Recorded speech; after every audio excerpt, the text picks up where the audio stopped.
Hello everyone, स्वागत है आप सभी का आपके अपने यूट्यूब चैनल में जिसका नाम है बायोलॉजी कॉन्सेप्ट और मैं हूं सुरभि माथुर। और बच्चों, आज हम लोग कंटिन्यू करेंगे मार्केशिया। कल हम लोगों ने मार्केशिया ब्रायोफाइट्स हम लोगों ने स्टार्ट किए थे। उसमें कल हम लोगों ने क्या देखा था? कल हम लोगों ने देखा था एक्सटर्नल मॉर्फोलॉजी ऑफ मार्केशिया। एक्सटर्नल मॉर्फोलॉजी या एक्सटर्नल स्ट्रक्चर एक ही बात है। ये मार्केशिया की देखी थी और ये टॉपिक बीएससी फर्स्ट ईयर में लगता है, तो ये टॉपिक है भी बहुत ज़्यादा इंपॉर्टेंट। 3 मार्क्स का क्वेश्चन एक्सटर्नल मॉर्फोलॉजी पर आता है और 3 मार्क्स का क्वेश्चन ही इंटरनल स्ट्रक्चर ऑफ मार्केशिया पर आता है। तो ये टॉपिक भी बहुत ज़्यादा इंपॉर्टेंट है। तो आइए शुरू करते हैं अपना आज का ये लेक्चर। देखो बच्चों, जब आप मार्केशिया का थैलस, जैसा कि कल मैंने आपको बताया था, मार्केशिया का थैलस कुछ इस तरीके का था। अब जब आप इसका टीएस लोगे, यहाँ पे थी मिडरिब रीजन था और यहाँ पे अपने को क्या मिल रहे थे? गैमा कप मिल रहे थे। तो जब आप इसका टीएस लेंगे यानी कि ट्रांसवर्स सेक्शन लेंगे तो आपको 3 जोन दिखाई देंगे। एक होगा एपिडर्मल जोन, दूसरा होगा फोटोसिंथेटिक जोन और तीसरा होगा स्टोरेज जोन। अब डायग्राम से मैं तीनों रीजन आपको समझाऊंगी कि कौन कौन से रीजन हैं और उसके क्या क्या स्पेशल फीचर होते हैं। ये अगर एग्जाम में क्वेश्चन कई बार केवल डायग्राम को लेकर भी आ जाता है तो आपको ये वाला डायग्राम ड्रॉ करना होगा विद लेबलिंग। प्लस अगर आप प्रैक्टिकल की भी मैं आपको बताऊं कि कई बार एग्जाम में प्रैक्टिकल्स में जब आपकी स्पॉटिंग होती है तो वहाँ पर भी माइक्रोस्कोप में स्लाइड सेट कर दी जाती है मार्केशिया की, तो वहाँ पर आपको कुछ इस तरह का स्ट्रक्चर नजर आएगा। तो आपको डायग्राम प्लस उसके पॉइंट्स लिखने होंगे। ठीक है, तो अब मैं आपको समझाती हूँ, बहुत आसानी से आपको समझ में आ जाएगा। देखो, जब आपने मार्केशिया का टीएस लिया तो इसमें 3 रीजन दिखे। उसमें पहला रीजन था एपिडर्मल रीजन।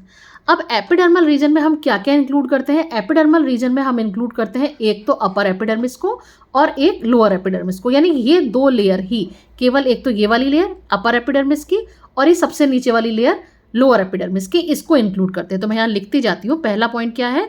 क्या इंक्लूड करते हैं? अपर एंड लोअर एपिडर्मिस। अब हम बात करेंगे अपर एपिडर्मिस की।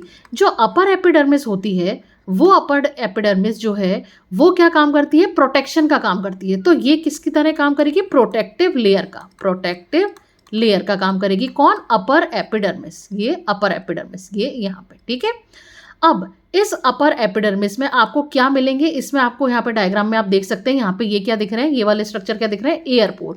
तो हम तीसरा पॉइंट क्या लिख देंगे कि एयर पोर्स आर प्रेजेंट। अब एयर पोर जो है वो ये बीच की वाइट वाली स्पेस को हम बोल रहे हैं।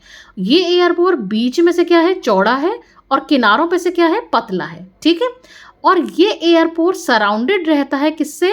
कुछ सेल्स के थ्रू सराउंडेड रहता है। अब इन सेल्स का नंबर आपको याद रखना है। ये जो एयर पोर है it is surrounded bye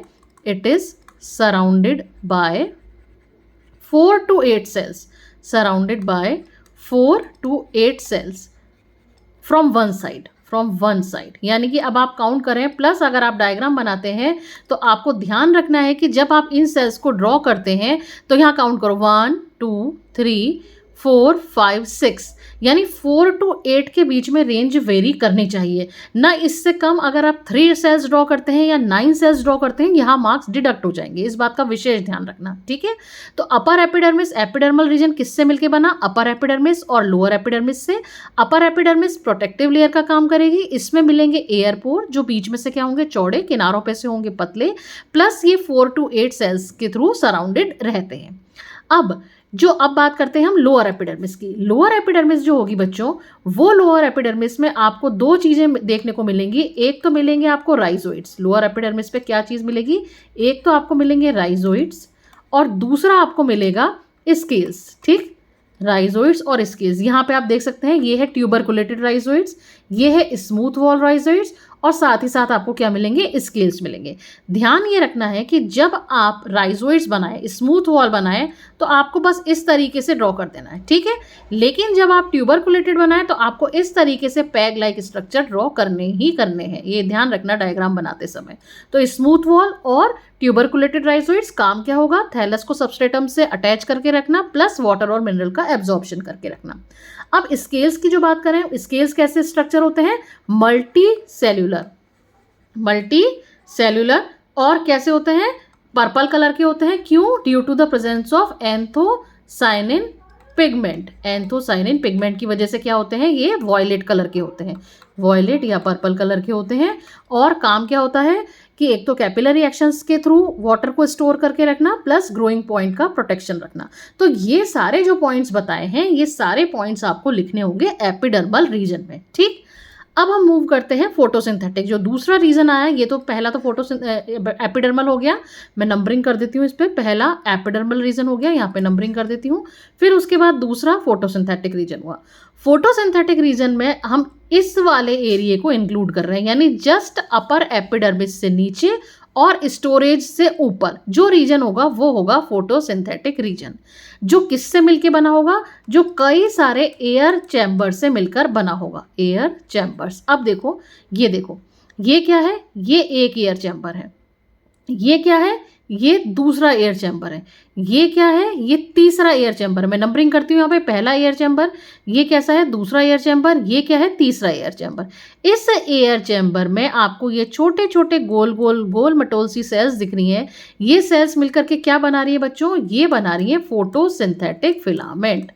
photosynthetic filament. अब ये जो फोटोसिंथेटिक फिलामेंट हैं, ये किससे मिलके बनते हैं? ये क्लोरोफिलस सेल से मिलके बनते हैं। अब ये सिंपल भी हो सकते हैं कुछ इस तरीके से, ठीक है, या फिर ये ब्रांच्ड भी हो सकते हैं। कैसे? जैसे यहाँ से ये करा, इस तरह से एक ब्रांच निकल गई, ये दूसरी ब्रांच निकल गई। तो ये किस में होगा? ये किससे मिलके बनेगा फोटोसिंथेटिक रीजन? कई सारे एयर चैम्बर से, और उस एयर चैम्बर के फ्लोर से ओरिजिनेट होंगे क्या? फोटोसिंथेटिक फिलामेंट, जो किससे मिलके बने होंगे? क्लोरोफिलस सेल से मिलके बने होंगे। तीसरा इंपॉर्टेंट बात क्या है कि ये जो एयर चैम्बर्स हैं वो आपस में सेपरेट रहेंगे, यानी ये पहला एयर चैम्बर है, ये दूसरा है, ये तीसरा है। ये आपस में सेपरेट रहेंगे किसके थ्रू? पार्टीशन वॉल के थ्रू। ये जो वॉल दिख रही है आपको, ये पार्टीशन वॉल है। ध्यान क्या रखना है यहाँ पे आपको कि जो पार्टीशन वॉल है उसमें भी सेल्स का नंबर गिन करके बनाना है। पार्टीशन वॉल है, इसमें सेल्स का नंबर कितना होगा? 4 to 6। ठीक है, जैसे यहाँ पे अगर मैं काउंट करूँ तो 1 2 3 4 5, तो लगभग आपको 4 से कम नहीं बनानी, 6 से ज़्यादा नहीं बनानी, यानी एयर चैम्बर्स पार्टीशन वॉल के थ्रू सेपरेट रहते हैं। अब चूंकि सेल्स में, पार्टीशन वॉल की सेल्स में भी क्या प्रेजेंट है? क्लोरोफिल प्रेजेंट है। तो टोटली ये जोन क्या हुआ? ये जोन हुआ फोटोसिंथेटिक रीजन। और इसीलिए ये क्या करेगा? ये फोटोसिंथेसिस करने का काम करेगा। और फोटोसिंथेसिस की प्रोसेस में होता क्या है कि क्लोरोफिल पिगमेंट प्रेजेंट है सेल के पास, और सनलाइट है, वाटर मिल ही रहा है, तो क्या हो जाएगा? कार्बन डाइऑक्साइड ले ही लेंगे एयर पोर के थ्रू, तो ये क्या कर लेगा? फूड बनाएगा। अब ये जो फूड बनेगा वो फूड स्टोर किया जाएगा किसमें? स्टोरेज रीजन में। तो फोटोसिंथेटिक रीजन में हमें ये 4 पॉइंट्स कवर करने होंगे कि it is made up of air chambers. From these air chambers, many photosynthetic filaments are present. These filaments may be simple, may be branched, and these are made up of chlorophyllous cells.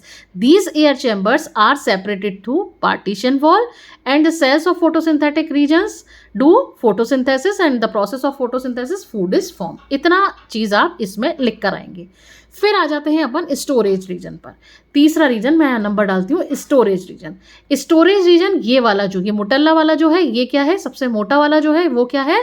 Storage reason है। अब यहाँ पर भी आपको एक ध्यान देना है कि जब आप स्टोरेज रीजन बनाए, जैसे कि यहाँ पे मैं बनाती हूँ, इस तरह से बनाती हूँ, तो ये जो मिडरिब रीजन वाला, जो बीच वाला जो पोर्शन है, यानी कि ये वाला जो पोर्शन है, ये वाला जो पोर्शन है, इसकी थिकनेस आपको थोड़ी सी ज़्यादा बनानी है एज कंपेयर टू जो मार्जिन की तरफ ड्रॉ करें।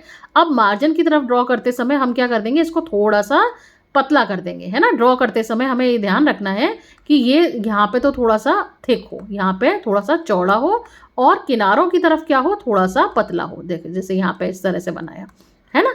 अब यहाँ पर होगा क्या? यहाँ पे जो फोटोसिंथेटिक रीजन में फूड का फॉर्मेशन हो रहा है, उस फूड को स्टोर करने का काम किया जाएगा। Food storage. फूड किस फॉर्म में स्टोर किया जाएगा? फूड किया जाएगा स्टार्च के फॉर्म में स्टोर। प्लस ये जब ये सेल्स कौन सी होंगी? यानी ये वाली जो सेल्स बनाई, ये पॉलीगोनल जो सेल्स हैं, ये कैसी होंगी? ये पैरेनकाइमेटस टाइप की होगी। और पैरेनकाइमा कह दिया, इसका मतलब कि वो क्या काम करेगी? फूड स्टोरेज का काम करेगी, यानी इंटरलिंक्ड है चीज़ें। सेल थिन वॉल्ड होगी, प्लस वो क्या करेगी? फूड स्टोर करने का काम करेगी in the form of starch. इसके अलावा कुछ आपको म्यूसिलेज कंटेनिंग सेल्स और कुछ ऑयल कंटेनिंग सेल्स भी आपको इस रीजन में मिल जाएंगी। यहाँ पे लिख सकते हैं हम oil and mucilage containing cells are also present in the storage region. Mucilage containing cells are present in storage region. Present को मैं प्लस से बता रही हूँ, इन स्टोरेज रीजन। समझ में आ गई बात। तो जब चाहे स्पॉटिंग हो, चाहे अगर इसका पूरा फुल डायग्राम, या फिर 6 मार्क्स में पूरा फुल क्वेश्चन जिसमें 3 मार्क्स डायग्राम के होंगे, 3 मार्क्स सारे मैटर लिखने के होंगे, ठीक है, यानी टोटल 6 मार्क्स का क्वेश्चन आपका बन जाएगा। तो उसमें आपको ये सारी चीज़ें कवर करनी होगी। मैं एक बार जल्दी से ब्रीफ करती हूँ डायग्राम के थ्रू।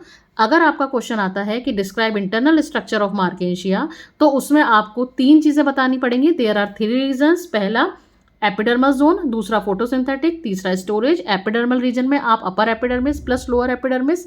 अपर एपिडर्मिस में एयर पोर की बात करेंगे, लोअर एपिडर्मिस में राइजोइड्स और स्केल्स प्लस उसके टाइप्स की बात करेंगे। फिर फोटोसिंथेटिक रीजन जिसमें आप एयर चैम्बर्स की बात करेंगे, पार्टीशन वॉल की बात करेंगे, फोटोसिंथेटिक फिलामेंट्स के बारे में बात करेंगे, सिंपल होते हैं, ब्रांच होते हैं, प्लस सारी सेल्स कैसी होती हैं, क्लोरोफिल कंटेनिंग होती है। और फिर तीसरा आ जाता है स्टोरेज रीजन, जो फूड को स्टोर करने का काम करेगा। पैरेनकाइमेटस सेल्स होंगी, पॉलीगोनल होंगी और साथ ही साथ स्टार्च के फॉर्म में फूड को स्टोर करेंगी, और साथ ही साथ कुछ म्यूसिलेज कंटेनिंग और ऑयल कंटेनिंग सेल्स इसमें मिलेंगी। तो ये हमने आज इसका देखा इंटरनल स्ट्रक्चर। कल मैं आपको 2 इंपॉर्टेंट टर्म्स पढ़ाऊंगी इससे रिलेटेड, जिस पर कि शॉर्ट नोट आते हैं।